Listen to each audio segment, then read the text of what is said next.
Big TV digital exclusive చూస్తున్నాం. ఇటు భర్తను హత్య చేయించిన భార్య ఘటన కలకలం రేపుతోంది. ఇటు ప్రియుడు మరో వ్యక్తితో కలిసి కూడా ఇటు భార్య భర్తను హంతం చేస్తుందని చెప్పుకోవాలి. ఈ ఘటన ప్రస్తుతం అయితే తీవ్ర కలకలం రేపుతోంది. ఈ ఘటన కరీంనగర్ జిల్లాలో చోటు చేసుకుంది.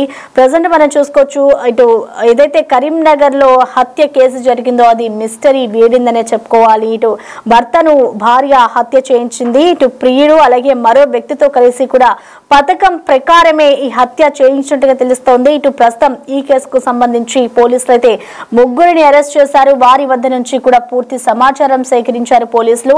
ఇటు సంపత్ సుభాష్ నగర్ కు చెందిన సంపత్ స్వీపర్ గా పనిచేస్తున్నారు. జూలై 29న కరీంనగర్ రైల్వే ట్రాక్ పై అనుమానాస్పద స్థితిలో సంపత్ మృతి చెందినట్లుగా కూడా ఇటు తెలుస్తోంది. అలాగే భార్య రమాదేవిపై అనుమానం ఉంది అంటూ కూడా ఇటు బంధువులు అయితే సంపత్ బంధువులు పోలీసులకు ఫిర్యాదు చేశారు.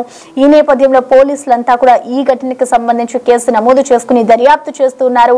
దర్యాప్తు చేస్తున్న క్రమంలో ఇటు ఏదైతే ఆ భార్య ఉందో ఆవిడ్ని విచారించిన అనంతరం కూడా అన్ని విషయాలు బయటకు రావడంతో పోలీసులు అయితే ప్రస్తుతం ఈ ఘటనలో ముగ్గురిని అరెస్ట్ చేస్తున్న పరిస్థితి కనిపిస్తోంది. ఇటు రాజయ్యతో రమాదేవికి వివాహేతర సంబంధం ఉంది అంటూ కూడా తెలుస్తోంది. ఇటు వివాహేతర సంబంధమే ఈ హత్యకు కారణమైంది అంటూ కూడా ఇటు పోలీసులు అయితే వెల్లడిస్తూ ఉన్నారు. ఈ ఘటన కరీంనగర్ లో చోటు చేసుకుంది. అయితే కరీంనగర్ లో హత్య కేసు మిస్టరీ వీడిందనే చెప్పుకోవాలి. ఇటు భర్తను అడ్డు తొలగించుకోవాలి అంటే కూడా ఇటు రమాదేవి ప్లాన్ చేస్తుంది. ప్లాన్ ప్రకారమే ఎవరితో ఎఫ్ఐఆర్ ఉందో ఆ ఎఫ్ఐఆర్ పెట్టుకున్న వ్యక్తితో కలిసి ఈ దారుణానికి పాల్పడింది రమాదేవి. అయితే దీనికి సంబంధించి కూడా ప్రెసెంట్ పోలీసులు కేసు నమోదు చేసుకున్నారు. కేసు నమోదు చేసుకుని అనంతరం కూడా ముగ్గురిని అదుపులోకి తీసుకున్నట్లుగా కూడా తెలుస్తోంది.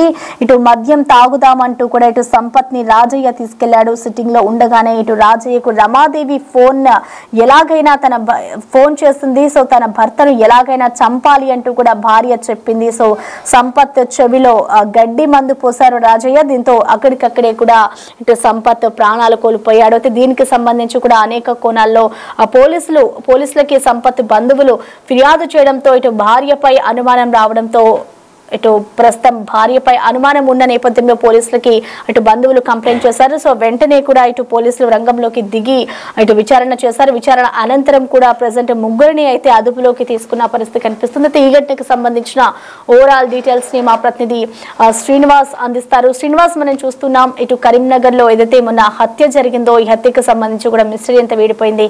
సో ప్రెసెంట్ ఇటు ఈ ఘటనకు సంబంధించి ఇటు భార్యతో పాటు మరో ముగ్గురిని కూడా పోలీసులు అదుపులోకి తీసుకున్నారు. కాబట్టి ఘటనకు సంబంధించిన ఓవరాల్ అప్డేట్స్ ఏ విధంగా ఉన్నాయి, అసలు ఎందుకు చంపారు, ఇటు రాజయ్య కూడా అదుపులో ఉన్నారనుకోవచ్చా, పోలీసులు ఎటువంటి సెక్షన్స్ కింద ఆ కేసులు నమోదు చేశారు? శ్రీనివాస్,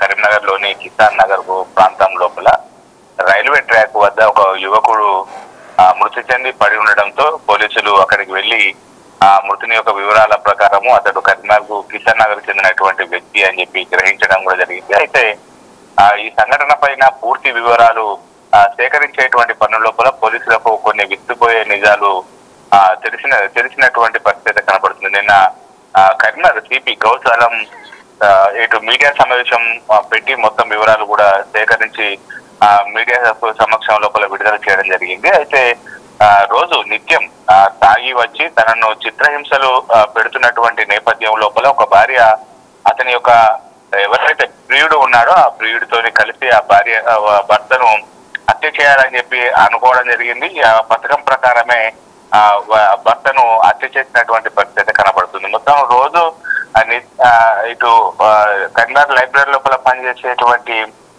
సంపత్ ఎవరైతే ఉన్నారో ఆ సంపత్ రోజు నిత్యం కూడా ఇటు ఆ కిసాన్ నగర్ లోపల ఉన్నటువంటి తన ఇంటికి వచ్చి ఆ స్వీపర్ గా పనిచేస్తూ ఉంటాడు. తన భార్య దగ్గరికి వచ్చి ఆ భార్యకు మధ్య లోపల ఇష్టానుసారంగా రోజు కూడా పిడుగుదులు కొడుతూ రోజు చిత్రహింసలు గురి చేయడంతో అయితే ఆమె నిస్సహాయ స్థితిలో చాలా రోజులు కూడా మిన్నుకుంటూ పోయినటువంటి పరిస్థితి. అయితే అక్కడ స్థానికంగా ఇటు ఒక మిర్చి బండి సర్వపిండితో పాటుగా మిర్చి బండి నడుపుతూ ఉంటుంది అతని భార్య. ఈ నేపథ్యం లోపల అక్కడికి రోజు నిత్యం వచ్చేటువంటి ఒక వ్యక్తి ఆమెకు ఇటు పరిచయమైనటువంటి పరిస్థితి. అయితే అతని పేరు రాజయ్య. ఈ కర్ర రాజయ్య అనేటువంటి వ్యక్తి సహాయంతోనే ఇటు భర్తను ప్రకారంగా రాజయ్య మరియు ఇంకో వ్యక్తి శ్రీనివాస్ ఇద్దరు కలిసి పథకం ప్రకారంగా రైల్వే ట్రాక్ సమీపం లోపల మద్యం తాగుతూ ఎవరైతే ఇప్పుడు సంపత్ ఉన్నారో ఆ సంపత్ను కూడా అక్కడికి మద్యం తాగుతున్నాం రావాలి అని చెప్పి పిలవడం కూడా జరిగింది. ఈ నేపథ్యం లోపల సంపత్ కు బాగా అంటే మద్యం తాగించిన తర్వాత అతడు అపస్మారక స్థితిలో ఉన్నటువంటి నేపథ్యం లోపల ఇటు అతని భార్యకు ఫోన్ చేయడం కూడా జరిగింది. ఆ ఫోన్ చేసేటువంటి సమయం లోపలనే తనను రోజు చిత్రహింసలు గురి చేస్తున్నాడు, ఎట్టి పరిస్థితి లోపల కూడా తన భర్తను వదిలేయద్దు, ఖచ్చితంగా చంపాలి అని చెప్పి అయితే చెప్పడంతో ఇటు పథకం ప్రకారంగా కొద్ది రోజుల నుంచి కూడా సంపత్తును చెప్పాలనుకుని ఒక తెలివైనటువంటి మార్గాన్ని కూడా వాళ్ళు పెంచుకోవడం జరిగింది. యూట్యూబ్ లోపల వీడియో చూసినటువంటి సందర్భం లోపల క్రిమి సంహారక గడ్డి మందు ఏదైతే ఉంటుందో ఆ గడ్డి మందు చెవిలో పోస్తే అది చెవిలో నుండి మెదడుకు ఎక్కుతుంది అని చెప్పి వారు యూట్యూబ్ లోపల కూడా చూడడం జరిగింది. ఈ పథకం ప్రకారంగా యూట్యూబ్ లో చూసినటువంటి సందర్భం లోపల దాని ప్రకారమే వారు తమ వెంట గడ్డి మందు కూడా తీసుకొచ్చుకొని ఎప్పుడైతే సంపత్తు మద్యం తాగి మొత్తం మద్యం మత్తు లోపల ఉన్నటువంటి సందర్భం లోపల అతడి చెవులో తమ వెంట తీసుకొచ్చుకున్నటువంటి ఆ గడ్డి మందు ఏదైతే ఉందో ఆ గడ్డి మందు చెవులో పోసి వాళ్ళు పథకం ప్రకారంగా వెళ్ళిపోవడం జరిగింది. ఆ చెవులో గడ్డి మందు పోయడంతో అది మొత్తం కూడా మెదడుకు వచ్చిన తర్వాత సంపత్ అక్కడనే రైల్వే ట్రాక్ వద్దనే మరణించడం కూడా జరిగింది. కానీ తమకు మళ్ళీ ఏం తెలియనట్టు కూడా ఇటు రమాదేవి తన భర్త కనబడడం లేదు అని చెప్పి పోలీస్ స్టేషన్ లోపల కూడా ఫిర్యాదు చేయడం జరిగింది. ఆ పోలీస్ స్టేషన్ లోపల ఫిర్యాదు చేసేటువంటి సందర్భం లోపల ఆ పోలీసులు వెళ్లి అక్కడ విచారణ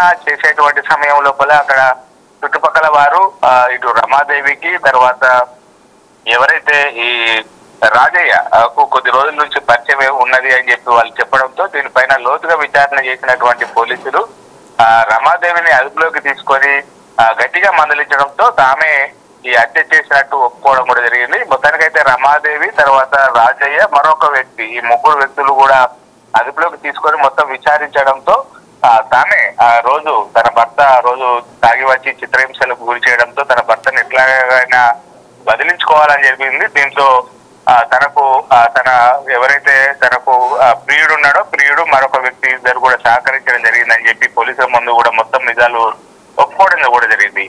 మొత్తానికైతే ఇటు 4 రోజుల క్రితం జరిగినటువంటి హత్యను పోలీసులు అయితే ఛేదించారని చెప్పుకోవచ్చు. మొత్తానికైతే విస్తుపోయే నిజాలు కూడా బయటకు కూడా రావడం జరిగింది. మొత్తానికైతే ఆ భర్తను బంధించుకోవడానికి గడ్డి మందు చెవులో పోసి అతన్ని చంపి మళ్ళీ ఏం తెలియనట్టు తమ పోలీస్ స్టేషన్ లోపల ఫిర్యాదు చేసి తన భర్త కనబడతలేడని చెప్పి ఫిర్యాదు చేయడంతో మొత్తం పోలీసులు లోతుగా విచారించి ఒక పథకం ప్రకారమే ఈ హత్య చేశారని చెప్పి అయితే పూర్తిగా వివరించడం జరిగింది. ప్రసన్న.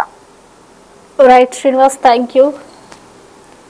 సో ప్రస్తుతం చూసుకోవచ్చు ఇటు కరీంనగర్ లో డెత్ మిస్టరీ వీడిందనే చెప్పుకోవాలి. హత్య కేసుకు సంబంధించి కూడా ఇటు పోలీసుల విచారణలో సంచలన విషయాలు బయటకు వచ్చాయి. ఇటు భార్య మరొక వ్యక్తితో వివాహేతర సంబంధం పెట్టుకున్న కారణంగానే ఇటు భర్తను హంతమోదించింది. ఇటు ప్రియుడితో కలిసి కూడా పక్కా ప్లాన్ ప్రకారమే ఈ హత్యకు ఒడిగట్టింది భార్య. అటు ఈ ఘటనకి సంబంధించి కూడా ముగ్గురిని అయితే ఈ పోలీసులు అదుపులోకి తీసుకున్నారు, అరెస్ట్ చేసిన పరిస్థితి కనిపిస్తోంది. ఇటు భార్యపై అనుమానం రావడంతో కూడా ఇటు ఎవరైతే మృతి చెందాడో మృతికి సంబంధించిన సంపత్ ఉన్నాడో సంపత్కి సంబంధించిన బంధువులు పోలీస్ స్టేషన్లో కంప్లైంట్ చేశారు. భార్యపైనే మాకు అనుమానం ఉంది అంటూ కూడా ఇటు కంప్లైంట్ చేయడంతో పోలీసులు అయితే వెంటనే ఈ ఘటనకి సంబంధించి కూడా విచారణ చేశారు. అనంతరం కూడా విచారించిన నేపథ్యంలో కూడా ఆ విషయాలన్నీ కూడా బయటకు వచ్చాయి. బయటకు వచ్చిన అనంతరం వీళ్ళని అరెస్ట్ చేస్తారైతే ఈ ఘటనకి సంబంధించి పోలీసులు ఏమన్నారో ఒకసారి చూద్దాం. అందరికీ నమస్కారం. ఈ రోజు కరీంనగర్ రూరల్ పిఎస్ లిమిట్ లో లాస్ట్ కి జరిగిన suspicious death murder press briefing జరుగుతుంది. ఆఫెన్స్ 29 జూలై రోజు అయింది. దీంట్లో ఒక 45-year-old పర్సన్ ఐలవేణి సంపత్ ఈ డెడ్ బాడీ మన పోలీస్ వాళ్ళకి ఫస్ట్ రోజు దొరికింది. అప్పుడు దొరికిన తర్వాత సస్పిషియస్ డెత్ కింద కేసు రిజిస్టర్ అయింది. ఆ తర్వాత ఇన్వెస్టిగేషన్ చేసినప్పుడు మనకి పూర్తిగా డీటెయిల్స్ వచ్చినాయి. ఈ ఆఫెన్స్లో మర్డర్ జరిగింది. మర్డర్లో ముగ్గురు అక్యూజ్ ఉన్నారు. దీంట్లో డిసీజ్డ్ వైఫ్ అండ్ ఈమెతో పాటు ఇంకా 2 acquaintance ఆర్ ఇన్వాల్వ్. మరి ఎట్లా జరిగింది అంటే ఫస్ట్ మోటివ్ దీంట్లో accused deceased and deceased wife మధ్య పాత నుంచి గొడవ జరుగుతూనే ఉండేది. దీని హరాస్మెంట్ వల్ల ప్లస్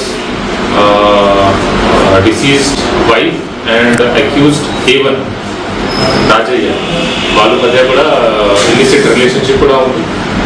సో ఈ హరాస్మెంట్ వల్ల ఇల్లిసిట్ రిలేషన్షిప్ వల్ల A1 Rajaiah along with deceased wife A3 and A2 Srinivas ఈ ముగ్గురు ప్లానింగ్ చేశారు ఇతనికి చంపెట్టడానికి. So as per their plan 29th July రోజు వాళ్ళు డిసీజ్డ్కి అవుట్స్కట్స్ ఏరియాలో కోమకల్ అవుట్స్కట్స్ ఏరియాలో రైల్వే ట్రాక్ పక్కన ఒక చెరువు దగ్గర తీసుకెళ్లారు. అక్కడ on pretext of drinking alcohol అతనికి తీసుకెళ్లారు. తీసుకెళ్ళినప్పుడు అక్కడ వీళ్ళు ఆల్కహాల్ త్రాగారు. ఈ క్రమంలో ఎక్కువ డ్రింకింగ్ చేసిన తర్వాత ఈ బికేమ్ అన్కాన్షియస్ అయిన తర్వాత ఒక weedicide poison which is use to kill weeds in the field, రైతులు జనరలీ అది వాడతారు. ఆ weedicide poison was administered in to deceased ears. అది చేసిన తర్వాత అతనికి చనిపోవడం జరిగింది. ఆ తర్వాత అక్కడే బాడీ వదిలేసి అక్కడ నుంచి పాడిపోయారు. మనకి 3 days తర్వాత బాడీ దొరికింది అక్కడ. కానీ మధ్యలో విక్టిమ్ డిసీజ్డ్ వైఫ్ తరఫు నుంచి ఫ్యామిలీ తరఫు నుంచి ఎలాంటి మిస్సింగ్ కేమ్ కంప్లైంట్ కూడా పోలీస్ స్టేషన్లో రిజిస్టర్ ఆర్ కంప్లైంట్ రిసీవ్ కాలేదు. దీనివల్ల ఫస్ట్ అనుమానం వచ్చింది, సస్పిషన్ వచ్చింది. ఆ తర్వాత ఇన్వెస్టిగేషన్ చేసినప్పుడు అక్కడ ఉన్న CCTV ఫుటేజ్, కాల్ రికార్డింగ్స్ అన్ని వెరిఫై చేసిన తర్వాత మనకి ఈ యాంగిల్ గురించి తెలిసింది.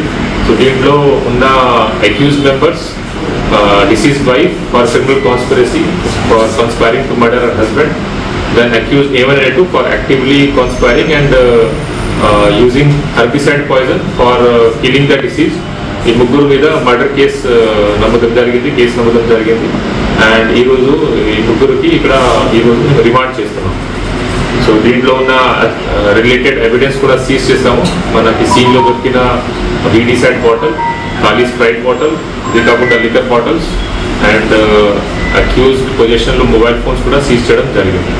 సో దీంట్లో ఇంకా ఇన్వెస్టిగేషన్ నడుస్తుంది. ఇంకా ఈ కేసు రిలేటెడ్ విట్నెసెస్తో మేము మాట్లాడుతున్నాము, వాళ్ళకి స్టేట్మెంట్ రికార్డ్ చేస్తున్నాము. ఇది కాకుండా ఇంకా ఉన్న CCTV footage and call record కూడా వెరిఫై చేస్తున్నాము. Thank you.